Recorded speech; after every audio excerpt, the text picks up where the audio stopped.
Good morning, Oklahoma. Welcome to Cow-Calf Corner on Sun Up.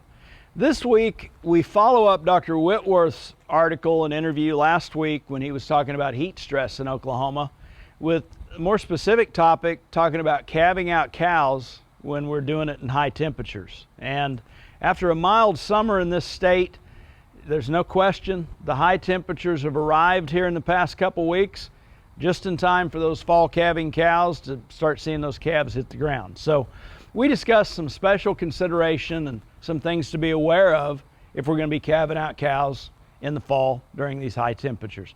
First of all, I know myself, I typically get guilty of thinking that calving in the fall is a lot simpler than calving in the winter and early spring, and probably fall prey to that opinion because typically we see less birth weight in our cows that are calving going into fall, and it has to do with the way cows dissipate heat and the fetus growing and ending up being a little bit smaller by the time that calf is born. But that being said, if a cow gets heat stressed or is calving when we're dealing with really high temperatures, she's a lot more likely to get heat stressed and particularly exhausted pretty early on in that process, more so than she might if the temperatures were actually cooler. When that happens, we are going to potentially compromise colostrum intake in that baby calf. That baby calf's going to be stressed too. The whole transfer of passive immunity and subsequent health and weaning weights may tend to go off the rails on us.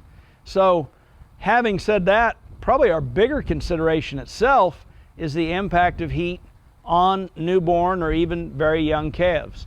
When calves are born, their thermoregulating mechanism is immature. They don't know how to regulate their body temperature as well as they will later on, so that becomes an issue. It's important to be aware that the thermoneutral zone for a newborn or young calf is about 50 to 77 degrees Fahrenheit. And as we talk about this, heat stress is actually harder on young calves and newborns than cold stress is. So some things we want to make sure we do in the process is have ample shade and water for those calves. We often don't think about calves mirroring their mother's behavior within the first few days of life. They're actually going to go out and start to try to graze some grass. They're going to drink from the same water sources that their mother does. Fresh, cool water is really critical for baby calves. That moisture gets into their rumen. It's critical for establishing that rumen function and getting them off to a good start there. Obviously, the water itself is going to be critical to prevent dehydration, which is going to be really easy to have happen to them whenever the temperatures are high. And they're going to lose appetite if they get heat stressed and get dehydrated and that rumen's not working. So we got issues there.